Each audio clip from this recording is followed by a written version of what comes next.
നമസ്കാരം, പ്രവാസി മലയാളിയിലേക്ക് ഏവർക്കും സ്വാഗതം. കൊറോണയ്ക്കൊപ്പം സഞ്ചരിക്കാനും ജീവിക്കാനും തയ്യാറെടുത്ത് രാജ്യം. നിയന്ത്രണങ്ങളിൽ കൂടുതൽ ഇളവുകളുമായി രണ്ടാം ഘട്ടത്തിന് ഇന്ന് തുടക്കമായി. ജനങ്ങൾ ജാഗ്രതയോടെ തുടരണമെന്ന് സർക്കാർ പ്രഖ്യാപിച്ചിരിക്കുകയാണ്.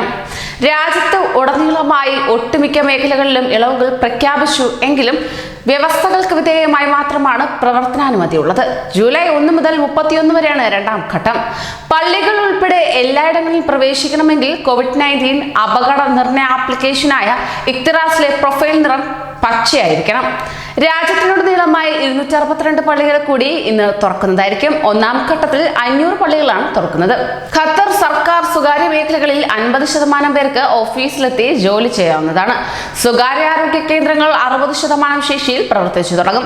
അടിയന്തര സേവനങ്ങളും തുടരാവുന്നതാണ്. എല്ലാ പാർക്കുകളും ബീച്ചുകളും തുറക്കുന്നതായിരിക്കും.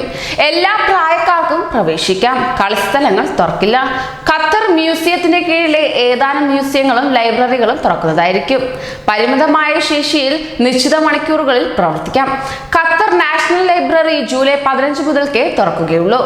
തുറന്ന ഇടങ്ങൾ, വലിയ ഹാളുകൾ എന്നിവിടങ്ങളിൽ പ്രൊഫഷണൽ അത്ലറ്റുകൾക്ക് പരമാവധി 10 പേർക്കൊപ്പം പരിശീലനം നടത്താവുന്നതുമാണ്. കുടുംബങ്ങൾക്ക് ബോട്ടുകളിലും ഉല്ലാസ നൗകകളിലും സഞ്ചരിക്കാൻ സാധിക്കും.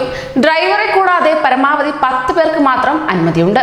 50% താഴെ ശേഷിയിൽ സൂഖുകൾക്കും മാർക്കറ്റുകൾക്കും പ്രവർത്തിക്കുന്നതാണ്. COVID-19 മുൻകരുതൽ വ്യവസ്ഥകൾ പാലിക്കാതെ പ്രവർത്തിക്കുന്നവർക്കെതിരെ കർശന നടപടികളും സ്വീകരിക്കുകയും ചെയ്യും. അതോടൊപ്പം തന്നെ പ്രവാസികൾ അറിയാൻ ഖത്തർ ഇനി മുതൽ ഇങ്ങനെയായിരിക്കും. പൊതു സ്വകാര്യ ഇടങ്ങളിൽ 5 പേരിൽ കൂടുതൽ ഒത്തുകൂടരുത്. മാസ്ക് നിർബന്ധമായും ധരിക്കണം. സാമൂഹിക അകലം പാലിക്കണം. വയോധികർ, വിട്ടുമാറാത്ത രോഗമുള്ളവർ എന്നിവരുടെ സംരക്ഷണം ഉറപ്പാക്കണം. കുടുംബ സന്ദർശനങ്ങളും ഒത്തുകൂടലും ഒഴിവാക്കുകയും ചെയ്യണം. വ്യക്തി ശുചിത്വം പാലിക്കണം. കൈകൾ എപ്പോഴും ഹാൻഡ് സാനിറ്റൈസർ ഉപയോഗിച്ച് വൃത്തിയായി സൂക്ഷിക്കണം. എന്നാൽ നിരോധനം തുടരുന്നത് ഇവിടങ്ങളിലാണ്. ഷോപ്പിംഗ് മാളുകളിലും വാണിജ്യ കേന്ദ്രങ്ങളിലും കലാ സാംസ്കാരിക വിനോദ പരിപാടികൾ പാടുള്ളതല്ല.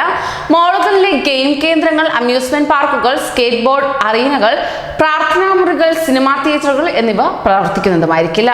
കൂടുതൽ പ്രവാസി വാർത്തകൾക്കായി ഈ ചാനൽ സബ്സ്ക്രൈബ് ചെയ്യൂ.